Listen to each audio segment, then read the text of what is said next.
What's up? What's up? What's up? Rick Paulton, Ryan Inman. Not live in studio together. No, live though. Still live. We are live. Yes, we are. Unfortunately, William R. Instone had to cancel for the night. We're going to get him next week. He's got a convention to promote this movie, Butcher's Bluff, as well as his new movie, which I think he changed the name to Goldilocks. From all the promos I'm seeing of it, it says Goldilocks. I knew that was the name of the killer, but I think that's now the name of the movie. It was originally it was Caught in My Eye or something, remember? But he's Goldilocks is a better name. Yeah, it is. And yeah. So Caught in My Eye is like an emo band album title. Absolutely. Yeah. So so that's what he's doing this weekend. He's actually setting up somewhere right now for a convention for the next couple days.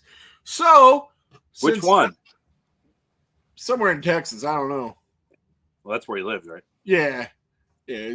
And Texas is huge, so who the hell knows where it's at? Well, ask one of my exes. They all live there. They all live there. They all live in Texas. It's a thing. It's a thing I hear. Right on, man. So how are you doing tonight? Pretty good, man. I'm getting over I had a nasty cold earlier in the week, but it's slowly working its way out. Yeah. So, thanks to our not sponsor, Ricola. I like the taste of them. The original ones, I do. I don't even like the funky flavor ones. Just the old school, straight up Ricola with the herbs. Give me that all day. That cherry shit they got now, nah.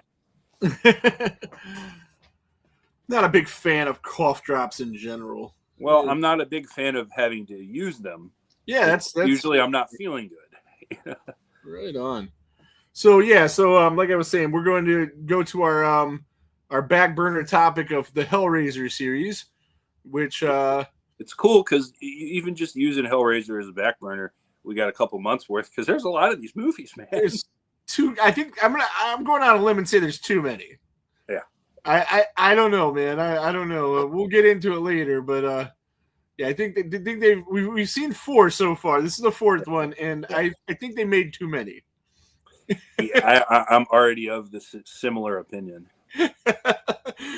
Although after this one, they learned their lesson and never made any for the theater. They didn't let them. They were not allowed. They were not asked back. That's true. Before we get into that, though, yeah, okay, we got some in-house stuff to do. Sure. But before I bring this up, I gotta do something. Okay. I gotta do that. Yeah. Because yesterday was a 2-year anniversary of my first appearance on this show. Is it? Yes, yesterday. Really? Look at that. It was 2 years to the day that we did the Final Girl episode that I still catch heat for. Yeah. Well, you're not the one that got the strongly worded email from one. Ron Milky. Yeah.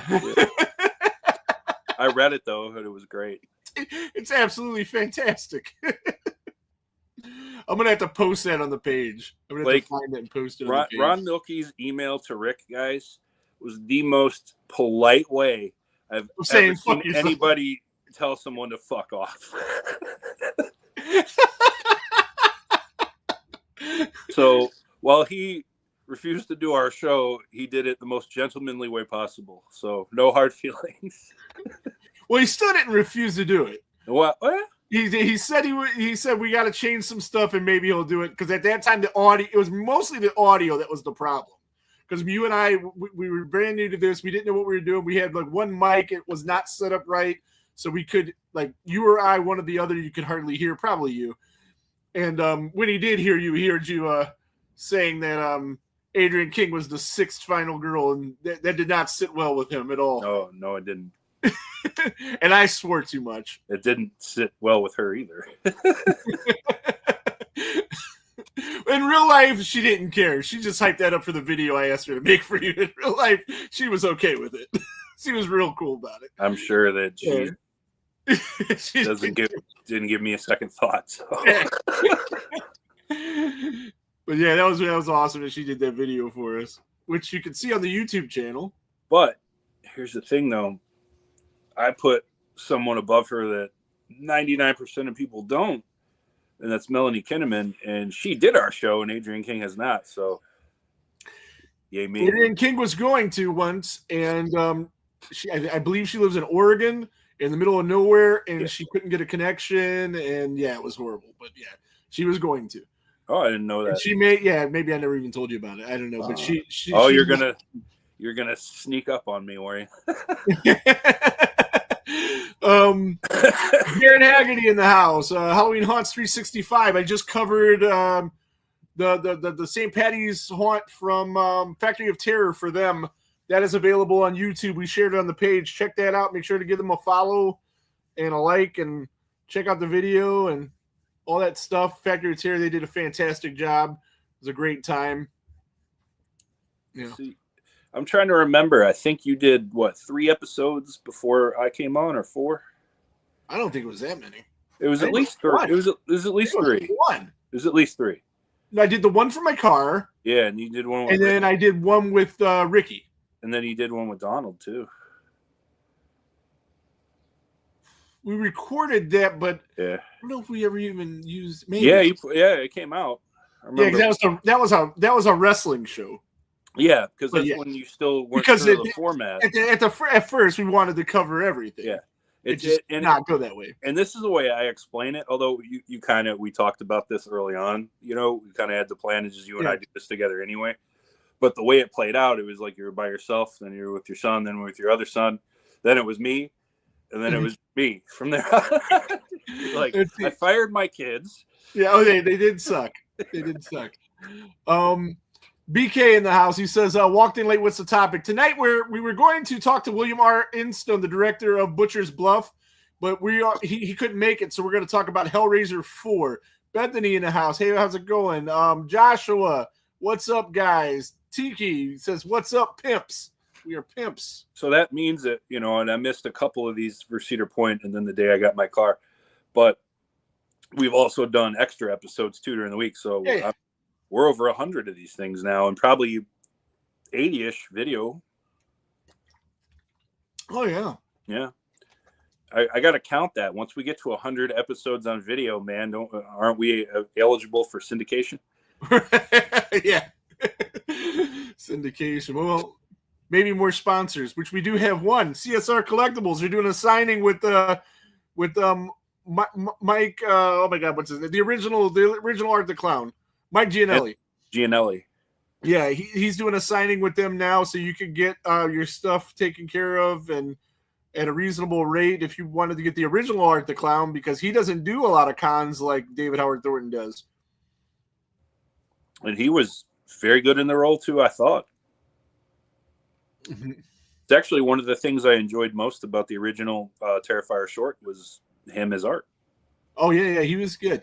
It was a different take. And I was talking to somebody the other day, maybe today when I was doing Lyft, about that. And with Art the Clown, they don't really make the lure, where it's easy to understand. But the idea is Art was a real person that did all these horrible things, and then he died and came back as this demon character that can't die. Yeah. And Mike Gianelli was sort of the human guy, and then David Howard Thornton, when he gets kind of more zany and crazy, is the demon character. So it kind of fits.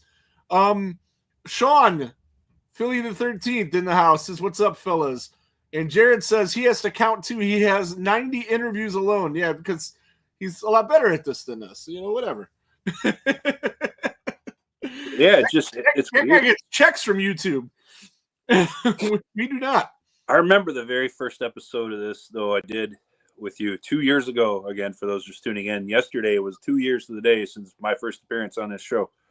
I remember that you came over to a friend of mine's house I was staying at, and we recorded at her dining room table, and her pit bull dog kept trying to interrupt. Oh God, yeah, and just the wagging of the dog's tail was making the claws yeah. on the floor. Kevin Ellis, Spooky Picture Show in the house, says, "Hey, what's up?" Tiki says, "Let's see, let's do this." Well, it would have been advantageous for us to be a video show because the dog was so damn cute. Right, it would have helped us. David Howard Thornton is cancer for the convention circuit. Love him, sick of him being the headliner at every con. I don't know. I mean, the guys are still drawing, so I'll say this: And he's a good guy. He's a good guy. He's a really fun dude to talk to. I think he's an amazing. Better than most, or better than some that'll come to the convention, charge you way more than he does. And I think he's an amazing human being. I like him very much as a person. Mm-hmm. We're very similar, he and I. For those of you that aren't sick of him, though, he's going to be at the Morgan Crypt Con in Albuquerque, New Mexico, along with some of the other people from the movies, and it's a more intimate setting there, and I'm sure you'll be able to hang out with him a little more than you would at like one of the giant conventions out there. My point kind of supported Tiki, but not as like brutally straightforward as him. I accidentally clicked on this one. I didn't even mean to, but he says, Jared says, nah, give yourself credit. You've gotten a lot better, bros. Well, you know, we do strive for mediocrity here at the Whole Damn Enchilada podcast. We gotten better. Go back and listen to our first episode. We couldn't get any worse. Yeah, we couldn't. 2 through 8 are a blur. The best line from the whole series is, I'm afraid the prognosis is terminal. I'm starting to wish that the prognosis of the series was terminal, but, you know, we'll go. Wow. Charles Sherrod, Bloodline tonight. Doug's best line, your impatience has matched my own. Right on. Yeah, it's something, man. It's something. I did like, and like I said, we'll further get into it later, but I did like this one better than 3. Really? Yeah, I did. But remember, I kept saying 3's an A and an F, and you know, it's just all over the place. Yeah. The A parts of 3 were better than this, but overall, this one was more consistent throughout. So, we'll get there. We'll get there. Yeah. Any other in-house? Because it's in space. Because it's in space. Right on. I have an answer to that too, but I'll wait till we actually begin talking. I got things for that. Right on. So I was gonna bring up that my trip to the St. Patty's haunt. So we're at the St. Patty's haunt. They have 2 haunts open there, right? Big St. Patrick's Day party, bars open all over the place, great time. And one of the haunts, the Forsaken Asylum, usually takes about 12 minutes to go through, right?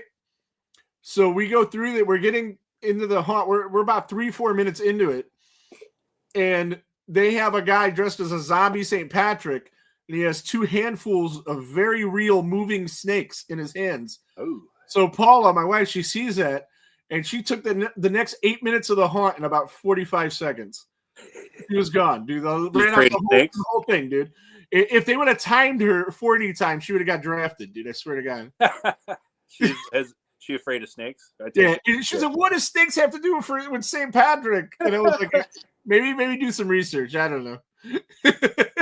I'm not Irish, man, so I don't know. You don't know? No. All right, well, legend has it that he eliminated all the snakes in Ireland. Oh yeah, I did know that. Okay. And in real life, I was looking it up to show her online. I found out that there's never been snakes in Ireland. There's not even fossils of snakes, and that's of course where the legend was spawned. Interesting. Like still to this day, there's not snakes in Ireland. No natives. Somebody might have brought one there. Somebody may have brought one there. I don't know. Like people pulled the old Kent State 1980 graduation prank and bring a dozen each male and female black squirrels, and now they're everywhere all over Ohio. That's how that happened, by the way. Right on. 1980 Kent State class prank. Charles Sherrod says the uncut version was pretty solid. Once you go into space, well, enough. Well, you're in space in the first shot. Yeah. In the other version, it's later. It goes more lineal. Like, it's linear. It's not okay. Yeah. I just finished that right before we went on because I didn't even know we had it. It was on the. It's an extra on the fancy Blu-ray set. I got the 4K set, and they don't have it in 4K because they didn't remaster that. I don't know if they were able to. It's actually pretty bad. My notes and my thoughts and my review are based on the theatrical version. Yeah, absolutely. Yeah, and I'll touch on the other one a little bit, but not because that's typically what we do, right? Because I try even on movies that are 50 years old. I try to review it like I just walked out of the movie on day one. Right. Yeah. Hey, well, we'll just go ahead and get into this. All right. So we got 1996 Hellraiser Bloodlines, and I wrote something here that I can't read. This always happens. What? Oh, that's 5.1. I thought that was an SNL. 5.1 is what IMDb scored it at. Had a $4 million budget and only made $9.3 million. It still made money. I'm surprised. Yeah. They make a lot of money. It didn't, but I'm still surprised it made anything. What's the Metacritic or Rotten Tomato score on this thing? Oh, I didn't write that. I just abysmal. I do most of my research on IMDb, so I'll copy on whatever they say. Even on there, the user score can't be good. It was 5.1. Really? Yeah, which I thought was considerably high. That's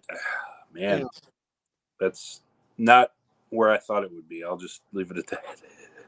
All right, and actually, we got a run-in for the first time ever, I think, since I've been just like putting the link out there. Mm-hmm. We have a run-in. We have our very first guest joining us again for the third time.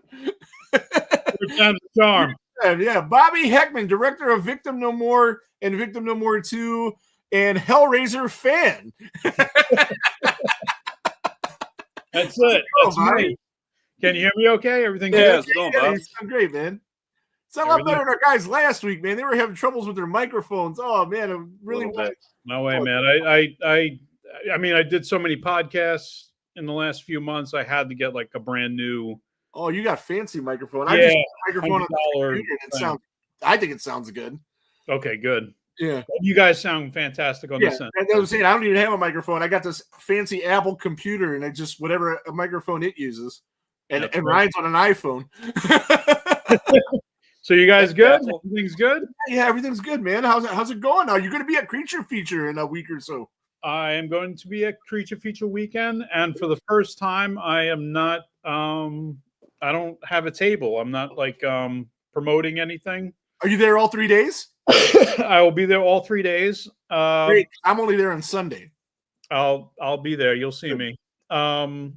I got James and Lindsay. James Taffarelli, who played Jason in Victim. I got a blank Funko for him to sign to add to my collection. Okay, perfect. I wish it was a Victim No More Funko. I gotta get that made. Can you get me one of those? With the sack and the Part 7 body, you know? Yeah. But James and Lindsay, they're gonna have a table with like all kinds of things that they made. So they'll be selling stuff. But I'm gonna put the brand new Loose Ends limited edition poster for sale on their table. I'm only having like a few hundred made, and then like that's it. Awesome. I will show you guys that poster if you want. It'll be the first time. It'll be the first time anybody will be seeing it. If anybody's watching right now, is anybody watching? There's some people watching. Okay, so this is the Style B poster, as I like to call it. Yeah, it's very, nostalgic in its feels. It feels like an old school style poster. So here we go. Oh, that's awesome. Yeah. 4 Tales of Twisted Terror. And we got you got part 5. And I don't know what's going on over there, but that's pretty crazy. I don't know either, but we'll have to see the movie. And then we got yeah. Yeah, so I'm gonna need you to set me aside one of those for Sunday so they don't sell out. But I'll grab one of those from you on Sunday for sure. This is not revenge. This is justice. Yeah, dude, that's amazing. That's a really good poster. Characters kind of sneaking out of the dark here. I don't know. Oh yeah, it's one of those posters where you look at it and go, "What the fuck is going on?" I know Jason, but what is going on here? I like the boxes at the bottom with the actors. That's old school. They used to do that. That's old school. Like, what comes to mind is like the old like Superman posters or Clash of the Titans. They used to have like the boxes. That was the artist's idea of doing the boxes. I'm like, oh, that's awesome. That's a great idea. So yeah, this will be the second poster we do, and we'll have a final poster. When the movie's all done, and we could put like credits and stuff like that. Right on. Yeah, it's definitely cool. I mean, definitely set me aside one, and I'll buy it from you when I see you on Sunday. Oh, that'd be awesome. I really very excited. You'll I'm going to see 1 of 300, and I'm going to see Atovania del Aqua, the worm-eyed zombie from Zombie. Oh yeah. He's going to do an in costume. He's doing an in costume photo op. I don't know if he's doing that on Sunday though. I think he's only doing that on Saturday. So I don't know if I'll get that, but I'm going to get him to sign my painting that you can see part of right there. Yes, you can see part of it there. And Yeah, so I'll be bouncing around my friends' tables. Like Sean King will be there with Scream Walkers merch, a movie Nice. that him and I, came up with the co-story, and we shot it like 2 years ago and was released last year. Scream Walkers is a blast. So be sure to stop at his table. I'll be stopping at Chris Seaver's table. He'll be selling his crazy, wacky horror comedies. And James and Lindsay will have that table. So I'm going to be like table bouncing. right, And, yeah, I'll definitely see you there.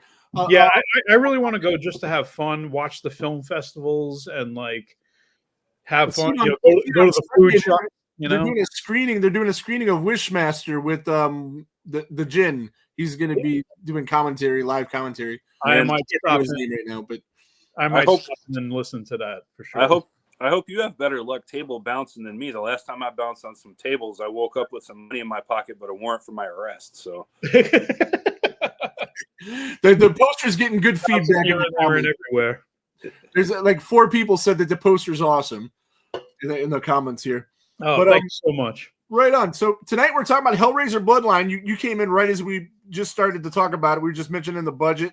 It was directed by Kevin Yeager, who he actually pulled his name off the film and disowned it because they cut a lot of the stuff. He didn't like that. And that's why we're talking about posters. This poster was originally displayed without any credits on it because since Kevin Yeager pulled his name off of it, they had to replace it with Alan Smithy. And if you're familiar, that's the name that they give for a fake director, just because the director doesn't want anything to do with the movie and they thought it would hurt it.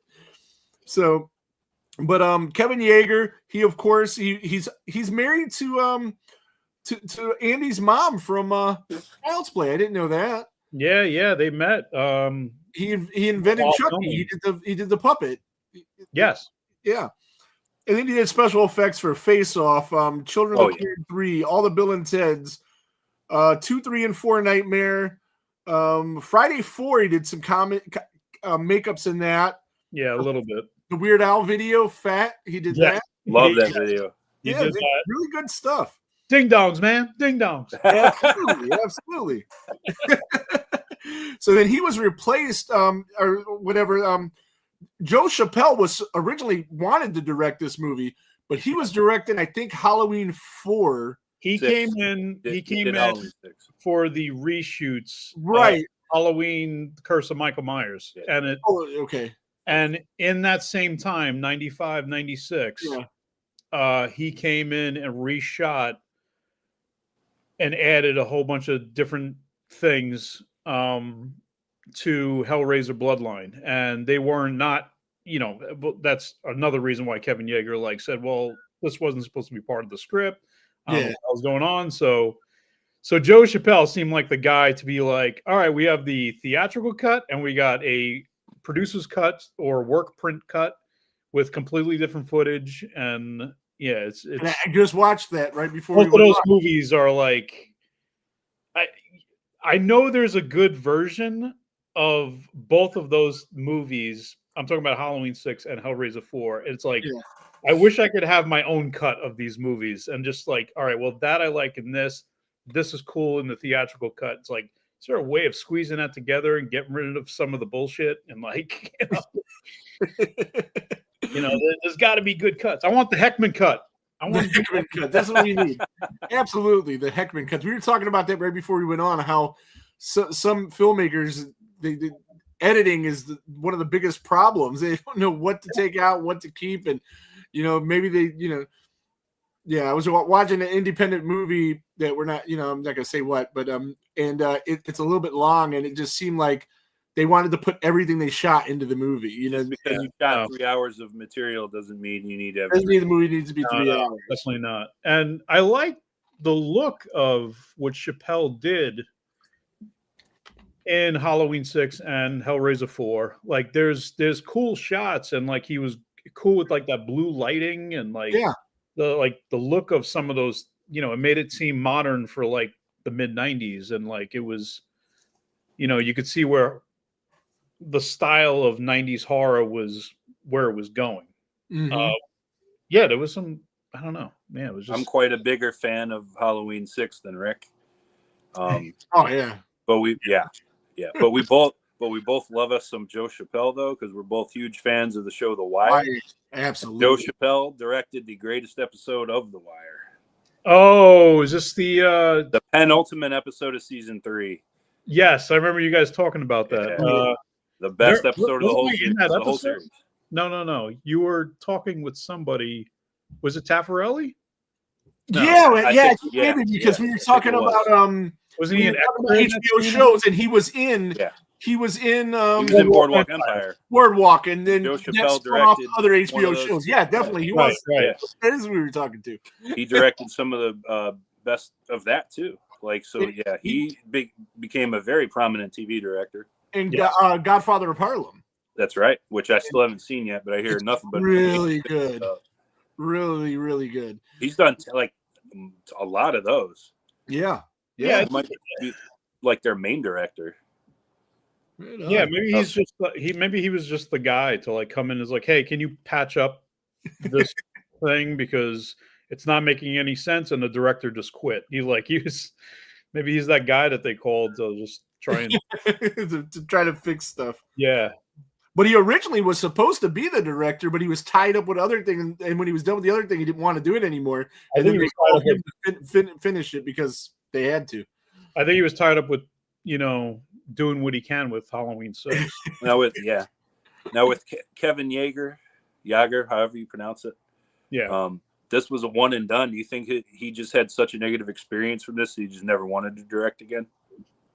I have no idea. Because he never did. That sucks because for the most part, I'm a fan of. I don't know. I'm a big fan of Hellraiser Bloodline. I'm unabashed fan. I like. So where does this rank for you in the Hellraiser series? Probably third. Okay, and so far, I agree with you. Yeah, but you've only seen 4 of them, Rick. I know. That's what I said. We've only done 4 of them, so we don't know. Only did 4 of them. Yeah, and it's funny. I agree with you guys that out of the first 4, the third one is my least favorite because just the look and feel of it. There's a little too much Pinhead, which is weird to say because it's we're huge Jason, Freddy, Michael fans. We want to see them throughout the whole movie, right. But with the Cenobites, I think it's better when Pinhead just shows up for 5 to 10 minutes, says some really cool, badass shit, and then people get torn apart and splits. He comes in, does his job, and he's creepy. He's never funny, and he leaves. There was parts in Hellraiser 3 that are just kind of campy and wacky, and everybody's kind of annoying in the movie. With Pinhead, Jason was always meant to be the main antagonist, Freddy's as well. Yeah. Pinhead wasn't. So it was kind of cool for him to be in the background. And in part 3, they changed the makeup to try to make it easier to apply. It looked awful. It looked awful. Yeah. It's very shiny. It's very shiny and blue. Yeah. And like I said when we covered it too, is more noticeable because he's on screen so much more that you see all the flaws. Whereas this one, he doesn't come in there a little bit. Like the first one, you wouldn't notice it so much. And for anybody watching, don't get me wrong. I still love Hellraiser 3 because I love the whole Spencer Elliott backstory stuff, and you see him in World War I, and there's more of that, and there's the good side and bad side. There was a lot of it I did like. I said it. There were parts that were A's, and there were parts that were F's. It was so off all over the place. This one was more consistent. And the ultimate douchebag in the entire series, JP. Yeah, he's bad. Oh my God. Give me back my shirt and get the fuck out of my life. Love that guy. Everybody smokes in the movie too. It's like all right. Everybody just seems like the same annoying kind of character, and just there was a lot I did like about it, but there was a lot I really didn't like about it. In this one, it was more consistent throughout. It wasn't. There may have not been any A part of it, but there definitely wasn't any F part of it. It was we'll grade it later, but Surely you jest. Right. I didn't think so. What did you think was so horrible about it? We didn't even begin recapping it. Well, Hellraiser 3 or 4? 4. 4? We already did 3. Yeah. Oh, sorry, I missed that. This is why I'm sorry I didn't miss it. this is what I love about Bloodline.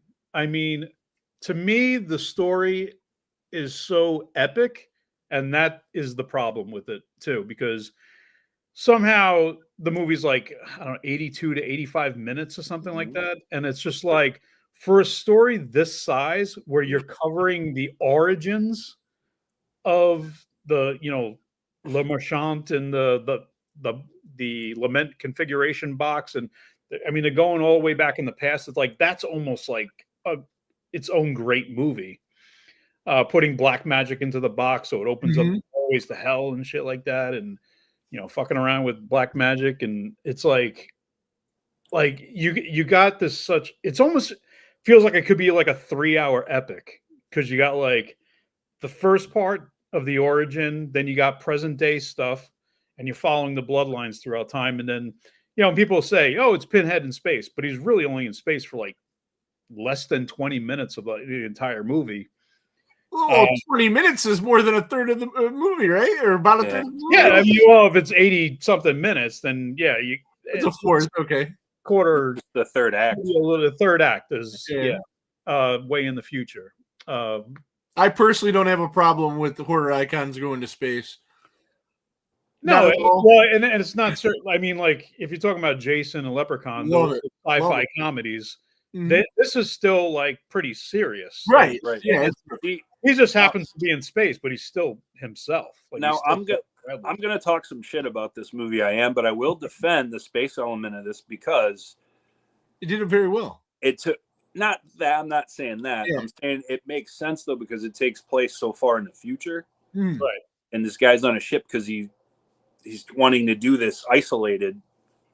So nobody can get hurt. Pull them off or close the gates and everything for good. Right. Yeah, and that's why he sent all the other humans away, all the other people away. Nobody can get hurt. He's trying, he's not trying to risk anybody else's life. So that part makes sense to me why that was in space. So that I don't have a problem with. That's actually not one of the things I dislike about this movie is the space element. It doesn't bother me at all. Right. So as far as the 3 horror icons in space, how would you rank those? So we've been ranking them. I guess Hellraiser. We'll do that too, but I mean, again, I don't feel like it's Pinhead in space, because it's telling a story throughout time from like centuries ago to centuries ahead. So I don't really consider that part of those. But like, I guess Hellraiser Bloodline would be my favorite of any horror icons. Okay. I mean, I have fun with Jason X. I love it. We love it. I love it. It's going to be first for us. When he ranks this against Leprechaun, that remains to be seen. Right. I don't know the answer to that, but I do know he has Jason X first. And actually, the last time I watched last year around St. Patty's Day, I did watch all the Leprechaun movies, all 8 of them. Me too. And I there are 8 of them. I did like a ranking. Yeah, there's 8 of them. Because there's the 6 original with Warwick Davis, and then there's Leprechaun Origins, which is like this weird. Hornswoggle was in one. Yes, that one. Okay. And then there's that one, and then there's a new guy in the one after that. Right. Leprechaun's Revenge. Which is not bad. It's kind of fun for a low budget. It was actually cool because they brought back Ozzy, and they attempted to bring back Jennifer Aniston, but I guess it didn't. Yeah, right. They mention her. They tried. But it wasn't bad. It's all right. But here we go. JP says Leprechaun in space over Jason X because Warwick has a lightsaber. Yeah. You know what? Honestly, I would say the last time I watched Leprechaun in Space, which was last year, I had so much fun watching it because it's so bonkers. Yeah. Like the giant spider things and lightsabers, and it's just so silly. Miguel A. Nunez, I mean, love him. He popped in on the show. Popped on weeks ago. We need some damn enchiladas on there, you know. Yeah. So. He came on the show just like kind of like you did, just out of the yeah. Today? No, not today. Weeks ago. Oh, okay. 2 weeks ago. Yeah. And it was funny because I was doing a taped interview with Leslie Hoffman from Nightmare on Elm Street, and she can't hear so good, so she didn't want to go live because she was afraid that she wouldn't hear some things. And, she'd keep saying what, which she really didn't in the interview. But nevertheless, she didn't want to do it live because of that. So before we go live with our normal show, I was getting that done. And it just pops on the screen with her. And I was like, hey, what's up? We don't start until later tonight at 7. And he goes, oh, cool, I'll be back then. So when he said he's going to be back, and since he was just there, I told a couple people, hey, Miguel says he's going to come on tonight, right? So we start to do the show. It's an hour show. Yeah. 7 o'clock, 7:15, 7:30. He's not there. Miguel, maybe look like a liar. And at the last minute, he does pop in, and he was just all over the place, and it was fantastic. Oh my God, it's great. I'm gonna try to cut it and put it in just like a clip because he was on for like 5 minutes, and I'll let you see it. It was freaking awesome. Make sure to tape it and play it back in slow motion, though. Oh yeah, slow it down a little bit. That dude's ADHD 100 miles an hour. He's fantastic. Love that guy though. Oh my God. So I'll rank it: Hellraiser, Jason, Leprechaun, but I think Leprechaun in Space. I don't know. They're both bad movies. Well, I have just fun. I have a counter argument to JP's thing about the lightsaber. In this movie, Pinhead gets blown up in the Death Star. Basically. It's true. So no, I get That's exactly what that reminded me of but it looks like the Death Star. Yeah. Did you enjoy this movie more than Leprechaun? Me? Oh yeah. I was talking to Ryan because I know he likes Jason X better. Of course, and I do too. Jason X was my 5th favorite Friday the 13th movie. Right. In our rankings, which shocked everyone. That ranking video was shocking in ways. Yeah. Especially Ryan, you had a few shockers on there when it got more and more up the list. I was like, didn't Mike Connors rank 6 like way down? Like 11th or something. Yeah, one of the favorites like way down. Yeah. I was like, whoa. Yeah, it was like part 2 at the bottom or something. I was like, it was 6. We all had 2. 6. Oh my God, yeah. Ugh. He had 6 like way down there. I remember my jaw dropped, and I don't think I spoke for like 5 minutes. For me, yeah, you're like, we're on number 11 or something now, right? Yeah, if part 6 is like not in your top 5, I just can't have a conversation with you. I agree. I just did the Cine Nerds podcast. I went and recorded with them yesterday. They're going to be on after us on YouTube, so make sure to switch over to there, give them a like and a follow. And tonight they're covering Wes Craven's Cursed. But we were doing a zombie episode, like our favorite zombie movies, and I put part 6 as one of my favorite zombie movies. That's funny. 6. I mean, it technically is. It is because that's before Adam decided he was a Deadite. Yeah. Why not? You're like, no, Jason goes to hell. No. Yeah. No references. Anyway. But Hellraiser Bloodline, let me just say, I'm just a huge Cenobites fan. I love the whole Cenobites in this were really cool. There weren't as many, but they were there wasn't many, but they were cool. I love the dog Cenobite thing. Cenobite and the twins. The twins were cool. The security guard twins. Angelique, I think, is pretty. Oh, I have a figure of Angelique actually. Oh, really? When Pinhead turns her into a Cenobite. Yeah. Keep your cat away from it.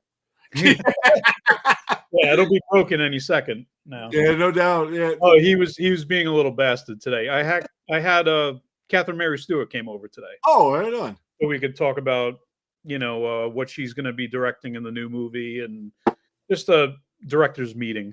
And oh my God, every time we were trying to talk about stuff, he was knocking shit over, trying to break things. And I'm like, Rex, come on, man, what's up? That's my kid's name too, Rex. Got to be the center of attention. I have my broken Michael Myers though. He's back up on the fridge. Hey, there's just half of them now though. I threw out the list. True evil never dies. Yeah, no, it doesn't. Once tonight. So what we've been doing is, since we started this series, we got like what I call the Mount Rushmore of horror. Where you got Friday the 13th, Nightmare on Elm Street, Halloween, and Texas Chainsaw, right? Right. And we've been taking like each entry and ranking it against those, right? So do you think that the 4th Hellraiser movie is better than the 4th Texas Chainsaw Massacre movie? Better than Texas Chainsaw Massacre 4, The Next Generation? Yes. Oh my God. Miles away. Yes. Yeah. Okay. That's the one with McConaughey? Yeah. Yes. That was bad. This is better than that. Yeah, I agree. So it's better than one of them. Is it better than Nightmare on Elm Street Part 4? For me, Yeah, this is your ranking, man. yes. My issues with Nightmare 4 are just kind of weird issues. I don't know. Growing up, I was never a huge Freddy fan, but then I became a Freddy fan over time. And when I watched Nightmare 4, I'm not a huge fan of like the actors in the movie. I'm not a fan of Tuesday Night. I'm not either. Tuesday night. You know what? I heard about her. We've had all these people on these podcasts, right? And like almost everybody, yeah, no problem, I'll do it. And they come and they have a good time and we have fun with them. I heard somebody, I'm not going to say any names, I don't know if he wants me to, even though I know he said it on his show anyway, but I'm not going to say it. He asked her to do his podcast and she wanted to charge it. She's like, yeah, I'll do it $400 or something for a half hour. Oh my God. $400. Oh yeah, I heard that story. That's right. Like it was some outrageous amount of, it's like, you're not even supposed to be in the movie. You're just replacing somebody else that they couldn't get anymore. You know, well, I should say it's not that I'm not a fan of. I mean, I don't know Tuesday Night. I've never met her. I don't either, but I know that. And I didn't like I'm that. sure she's fine. I'm just not crazy about. I guess the actress like her taking over the role, right? From big shoes to fill. Yeah, I mean, yeah. Patricia Arquette is fantastic in Dream Warriors. And then it's weird because like everybody in Dream Master, like I feel like they're talking like they're in a dream. You know, like even Lisa Wilcox, like they talk like this, and I'm like, oh my God, I'm just not a fan of the acting in that. Yeah, I don't hate them, but 4 and 5 are two of the worst. Five is the worst. Don't put those two together. Yeah, I have 5 at the worst. Nightmare 4 is the biggest letdown of the series because it followed one of my favorite. I think there's still awesome things in it, like the cockroach scene is cool. And it's cool. Like my answer is Nightmare on Elm Street 4 is better than this movie, but not by a wide margin. Okay. And I know people like Nightmare 4 is their favorite one. Really kind of, I don't understand that at all. Kind of even. So it's nostalgia. It's like it's the first one they saw in the theater. It's they really like the way Freddy is in that movie, or Goofy. Yeah, like when he's like full on, doing his shtick. So it's like that's when he turned into more of Goofy game show host than psychopathic killer. So part 3 was a combination of serious and funny together. Yeah, 3 is my favorite one. Mine too.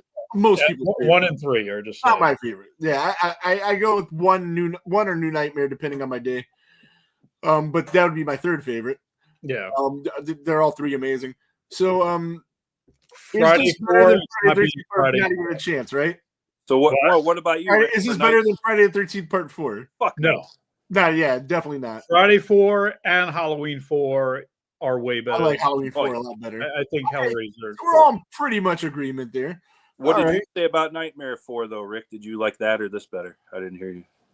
I'm gonna say I'm just dead even. They're dead even. I hate to be that guy, but I got that. That's what I was watching mine on. The 4K set? Oh, they had it on special for $60 or $70 a couple weeks ago.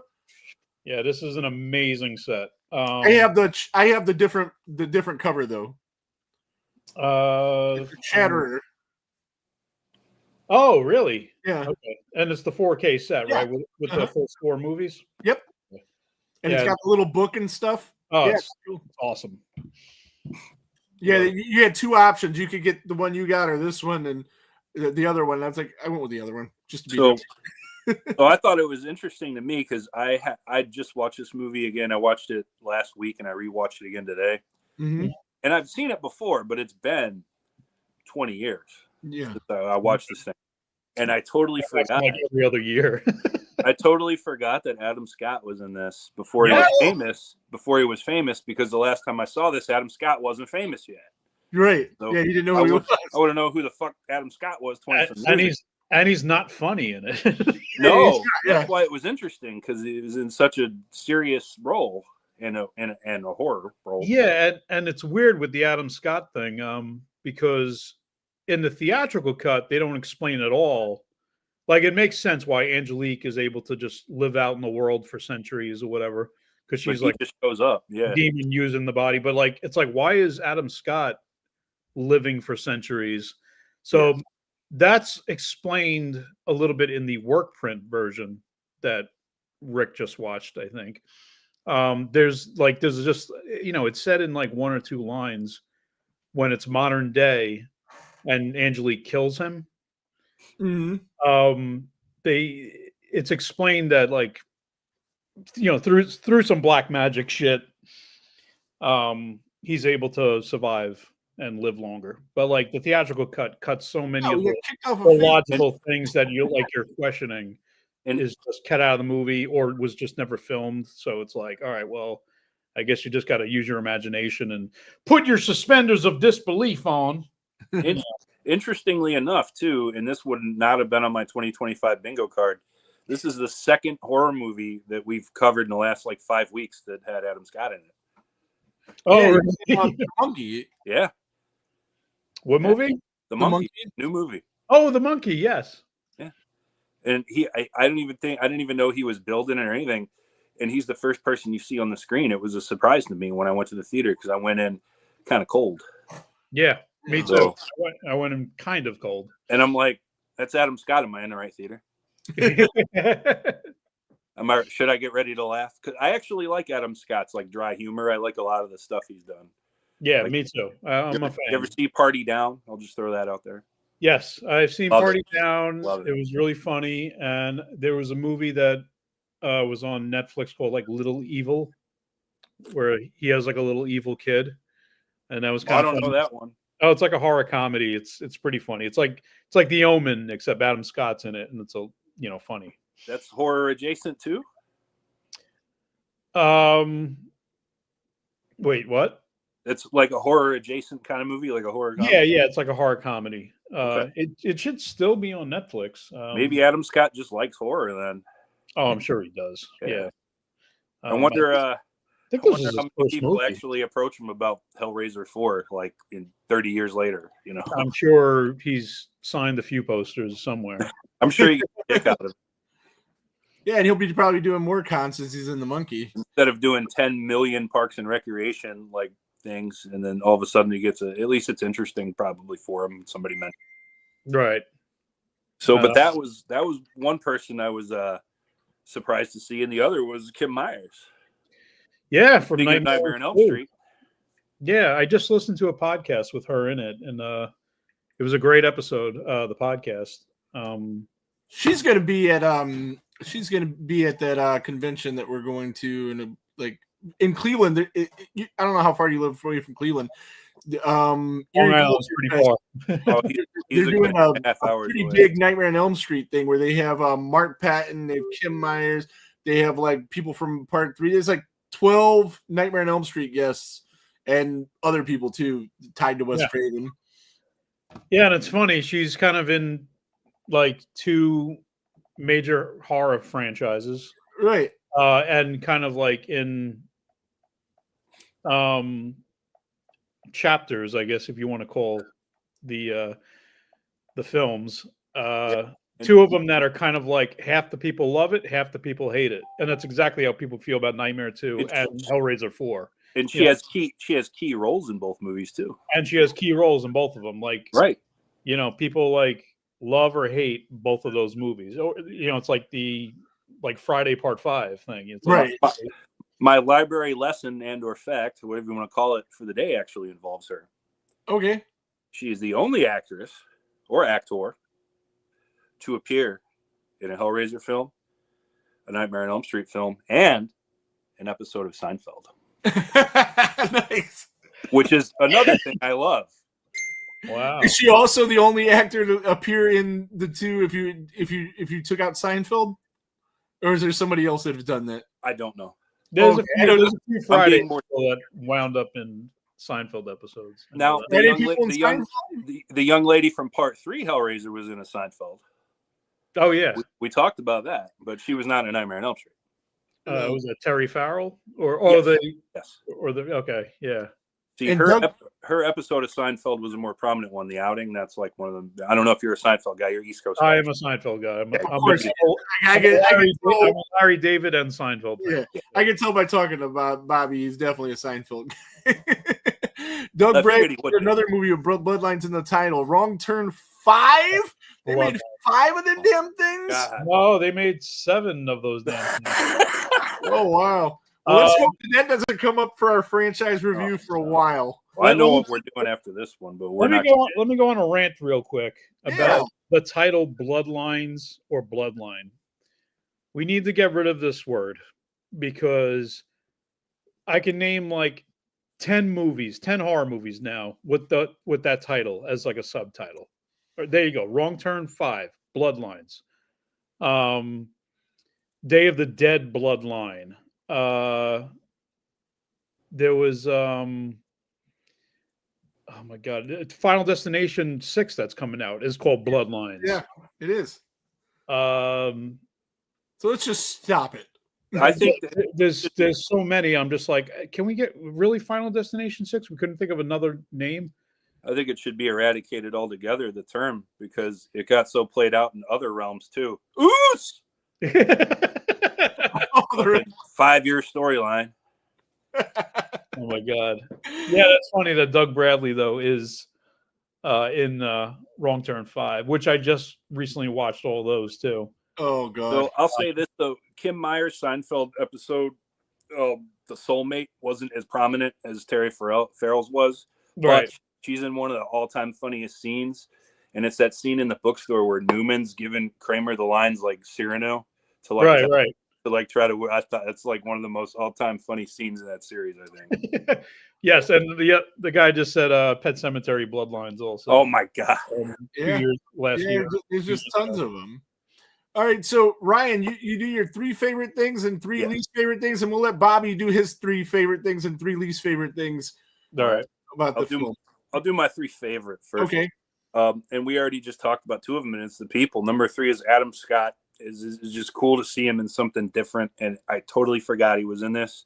As a swarmy guy, yeah. I'm a big fan of his. I think his comedy's great. It was just cool seeing him in something, I guess, not out of his comfort zone, since he's done multiple other horror things later. He's 3. Kim Myers is 2. Again, huge Nightmare on Elm Street 2 fan now. I've converted. I used to not like that one. I love it. I absolutely love it. Now I have it way higher. Rick's part of the reason for that. Time is another one. Mm-hmm. And then, of course, I love me some Seinfeld.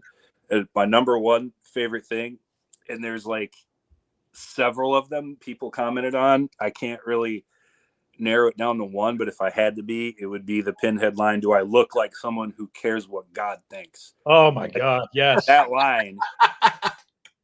Right, that's good stuff. All right, so Bobby, you do your 3 favorite things about the film, if you could. All right, well, off the top of your head. I mean, the Cenobites, and I'm including Pinhead in that. Pinhead has some of the best lines in that movie. The one that you just said, I am so exquisitely empty. I'm just like, I love that line. And ending the movie with "I am forever" is he actually wrote that on my Bloodline poster. Nice. But yeah, I'm just a big fan of like Doug Bradley and that character, the way he looks, the way he acts, how he's always serious. He doesn't fuck around. He's just a demon or angel, however you want to look at it. To some and to others. To some and to others.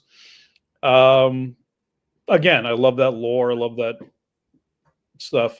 So, I mean, I guess that's number 1. But number 2, I would say, going back to the origins with the whole toy maker origins aspect to it, I think was cool. Like it was just a plain wooden puzzle box, and they put black magic into it. It opened up a portal. Like I kind of dug all that like backstory stuff. And then it, and the whole toy maker bloodline stuff throughout the ages and the having dreams. And I don't know.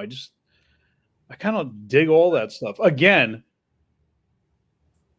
the one thing, if I may skip over to what I don't like, is how Yeah, short. go ahead. You can do your 3 things you don't like, and then Ryan will do the 3 things he don't like after. Okay, so all right, so I'll continue with the 3 things I like. So that's number 2.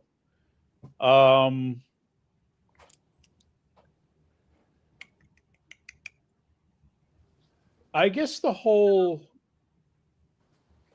concept of the whole trapping the light with the reflections inside the box and kind of closing the gates of hell, and like that whole concept, which wasn't, maybe told very well in the movie, but I kind of dug all that, and how at the end the spaceship transforms into a giant cube. Yeah, that was cool. And then like destroys everything. I thought it was like a really cool climactic ending. I think it would have been a fitting ending to the franchise, and I got a feeling That's fine. I mean, for a lot of people, after seeing some of these other ones, I think I'm going to be saying I wish it was, but I no, don't know. for a lot of people, this is the entire story. Like you get the full story, and in that last movie, you get the prequel, present day, and the sequel, like in that last movie. So those are my favorite things about it. Right on. So what was there anything you didn't like about it? The main actor, he's kind of at times. Like there's times when he was best in the future. But like I think he's fine in the past, like when he's just the first toy maker and everything. Yeah. Because it just fits the acting style that he's going with. I think he's fine. Present day, he's a little off in there, but it might not be his fault. It could have been all the trouble that they were having on set. And even Kim Myers says in an interview recently, like they were half the time they didn't know what the hell they were, like what pages they were shooting, and they were bringing in. It was just a mess. So it's like it couldn't. Maybe it's not so much the actor's fault, but yeah, and he just comes off as not a very good actor. So yeah, not crazy about the main guy, but I like the character. Like the character, not the actor. What I didn't like, well, again, how short it is for like such a huge story. You're losing so much in there. Yeah. It could have just been fleshed out more.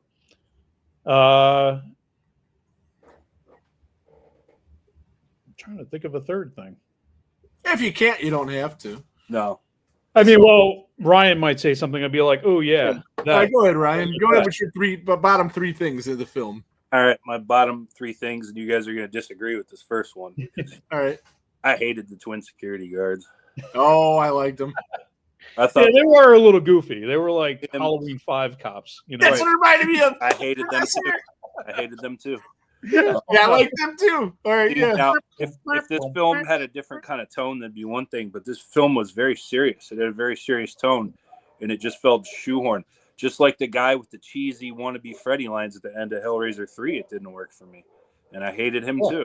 Yeah, the camera guy. Yeah. Camera guy. Oh, time for your close-up. Yeah.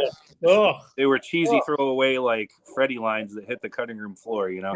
And that's I don't like that about Freddy. So I'm not gonna like it about a wannabe Freddy.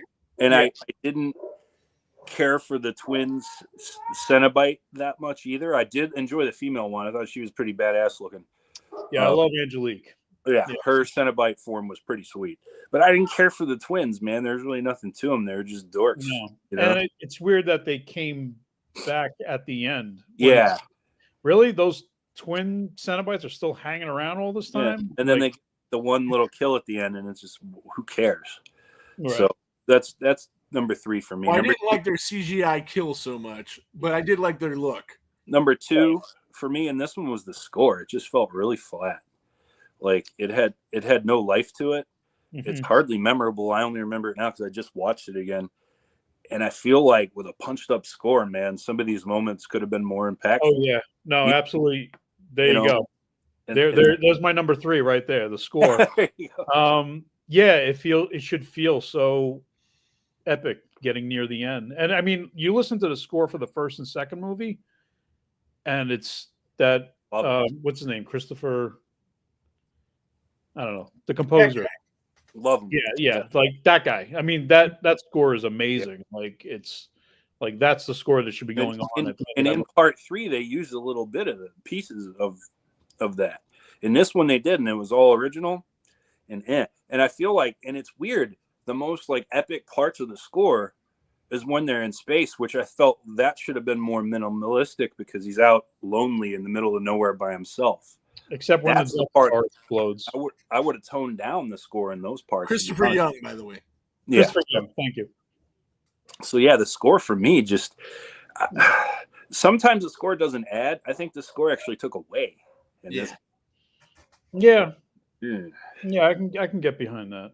And my number one least favorite thing, and Bobby kind of talked about this earlier, so I think he'll probably agree with me, is just the time jumping and too much going on in such a short amount of time. We have 3 stories, and we have to get home in all 3 of them and wrap this thing up and hit the credits before 85 minutes goes by. Yeah, and I felt like they just tried to do too much with only that. They tried to do this when they only had that much time.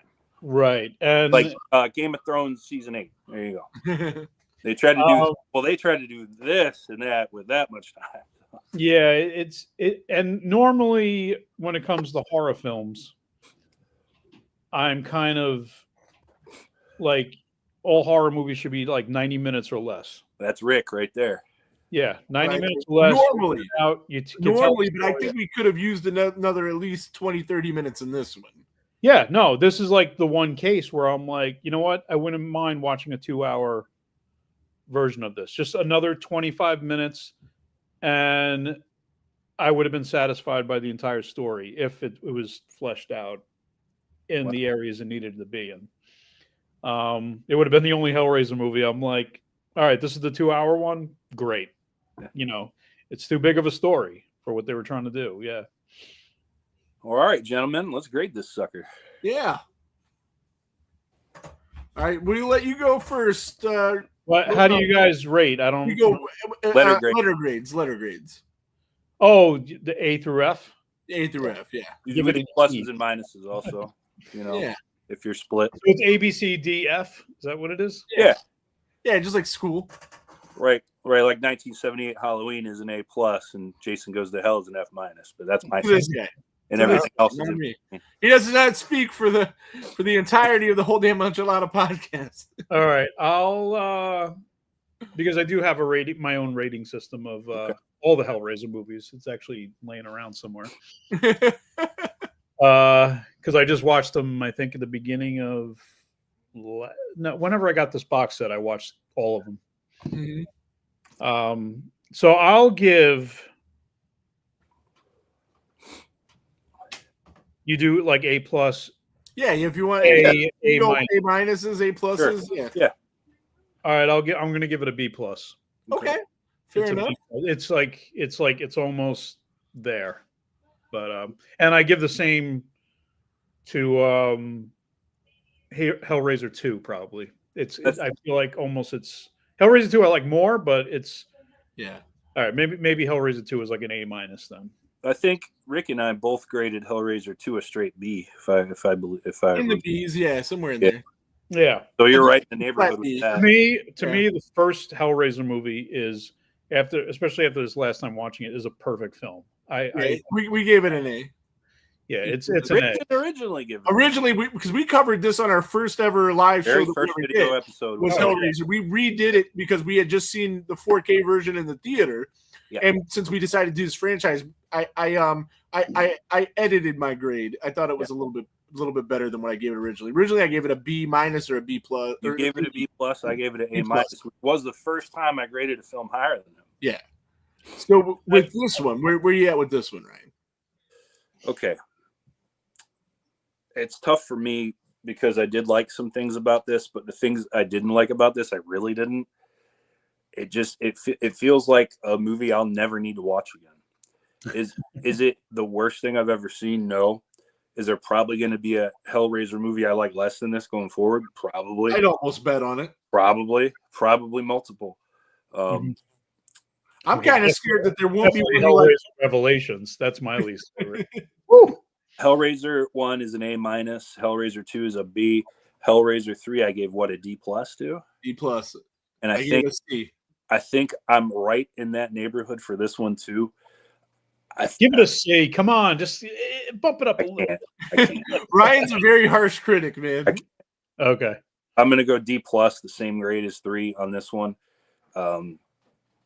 It's just, man, it's convoluted. Yeah. And it has no life to it. For a film about death, it should have more life. All right. See, for me, once they were one more thing. Once they were done with Clive Barker's source material, which by the end of 2 they were done with that, and then it was this whole new thing. It's just not the same to me anymore. I agree with Bob. Pinhead, the Cenobite, should be the secondary thing going on with a real story in the real world that they're kind of puppeteering like the original, and it's much better that way. Yeah. And I'll go ahead. have something to say on that too. What can I just say it now? Yeah, go ahead. All right. So, like the first movie, Pinhead's only in it for like 5 minutes total. Yeah.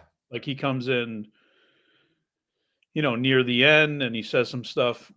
I like it when it's like that. I like when he just shows up, just for 5 to 10 minutes, Mm-hmm. says what he has to say. And it's probably a reason why I enjoy so many of the sequels that come after this one, after Bloodline. Mm-hmm. Because a lot of the sequels, as you'll see, are very character driven. They're character driven, what I like to call mindfuck stories. Especially with Inferno and Hellseeker, like part 5 and 6 to come after that. Mm-hmm. They're very like character-driven mindfuck movies of people fucking around with a box and get kind of, there's a little bit of a spoiler, but kind of trapped in their own hell. Mm-hmm. And Pinhead just shows up for 5 to 10 minutes, explains how they're a fuck up and what's going to happen to them, and then fucks off. Like that. That's what he's supposed to do. It's like, hey, you summoned us. We came. Here's what's going on. Congratulations, you're fucked for the rest of your life. I'm out. What do you say in the first one? You called us, we came. You called us. Yeah. Right. And that's what I mean. Like, that's why I kind of enjoy some of the sequels that come after this, because it goes back to that original concept of the first one, where he's only in it for a few minutes, shows up. And yes, there's stories of like how some of those later Hellraiser movies were scripts for other things, and then they were tailored to be Hellraiser movies. That doesn't bother me at all, because they're tailored enough to like fit into the lore and mythology of like these standalone stories. So see, I'm going in blind to the rest of these. After this fourth one, I don't think I've seen any more yet. I definitely have not seen any of the other ones. Yeah, I wasn't sure if I had seen 3 and 4 before this rewatch. I think I did, but again, if I did, it was 20 something years ago. I barely remembered anything about it. If you go in with an open mind and know that these are like standalone, what I like to call mindfuck movies, there's some stylistic cool choices that some of the directors make, and interesting characters and things that happen in it. Just go in open-minded and just know, like, this is like if Hellraiser was a TV series and there were just like, little stories that are happening along the way. There's nothing. The only one that's tied to these 4 movies is the 6th one. Mm-hmm. Okay. Because we deal with Kirsty again. Okay. Right. So, that's right. I did hear that Ashley Lawrence had something to do with another. Oh yeah, and I hope you enjoy the ending of that, because it's a cool Kirsty. It's just a cool like character development for her. Oh, I hope so. I always enjoy her. Yeah, but all the others are just standalone things. Some are better than others, and and the remake from a few I've heard years good ago. things and bad things about it. Yeah, I think the more open-minded people that I hear refer to it, they say it's they like it. Yeah, it's weird because it just felt like another Hellraiser story with like just another standalone kind of story. That when it was coming out, they were like, "Oh my god, it's even more more like the original novella and the Hellbound Heart that the first movie's based on." Yeah. And I'm sitting there watching it going like, this is nothing like, it's like the original book. The original movie is exactly the book. So it's like, I'm like, this is nothing like this. This is just another Hellraiser story. Right. With Yeah, like the first 15, 20 minutes of it, and I didn't finish it. I don't remember why, but yeah, from the first 15 to 20 minutes of it, it's absolutely nothing. It was good. I was liking what I was seeing, but it's absolutely nothing like the original. It's only because the lead Cenobite is not referred to as like male or female. It's just kind of lead Cenobite. So because of that, I guess they're like, oh, it's just like the original book. And it's like, no, the movie is exactly like the original 87 movie is exactly like the book. It's just, and there's no description of what he looks like or anything. Right. But yeah, I don't know. I'm a big Hellraiser fan, so you can't take my word for it. I'm sure. I'm sure you guys are gonna hate most of them, but we'll see. Maybe then when we do the rankings, we'll have you back on then, since I think you're more well versed at these like as a series than anybody else we've had on. Right. Yeah. When we finish a franchise, we have somebody on, like you said, Friday 13th ranking. We've done that with that and Nightmare on Elm Street, and right. Yeah, it's in my top. It might be in my top 5 horror franchises. Well, that's what I'm going to see by the end of this. Where it fits in mine. It right now. It might be the fifth. I don't know, but it's definitely has not cracked the top 4. I only really have a top 3. Like after that, everything is open for me. It's Friday, Halloween, and Nightmare. Yeah. And after that, everything's wide open for me. I don't even have a 4th favorite franchise. Like I'd have to really think about that. Yeah, I like more Hellraiser movies than Nightmare on Elm Street. Yeah, because I'm not the biggest Texas Chainsaw guy like Rick is. I love Texas Chainsaw. I love the original movie. Yeah, it's grown on me over the years. Now I have so much respect for it. Oh my God, yes. I always liked it, but it just seemed. But now I understand filmmaking a little bit more. Right. And I appreciate it ever so much. Right. Oh my God. I just recently rewatched it again, the original, and I'm blown away by it. I love it. Yeah. And for such a big music guy like me to like a movie like that with none, right. It just, man, he really, he had something cooking there, man. He got the job done. That's for sure. Yeah. All right. So I'm going to go ahead and grade this movie since I didn't yet. That's true. For Hellraiser 3, I gave a C, and the reason I gave it a C was because it had elements of the movie that I thought were A and elements of the movie that were Fs, and it was just so all over the place. I did like it. I mean, I had fun with the movie. I didn't hate it. This movie was much more consistent. It was I think it was a much better made movie than Part 3. You think so? I do. I think it was far better made. I mean, even with all the trouble that it had, with the change in the director and the fact that there were so many things that are yanked out of the movie that helped explain stuff. Like there was an element of the movie where the toy maker had an affair on his wife early on, but they took that out. So now when Angelique knows him later.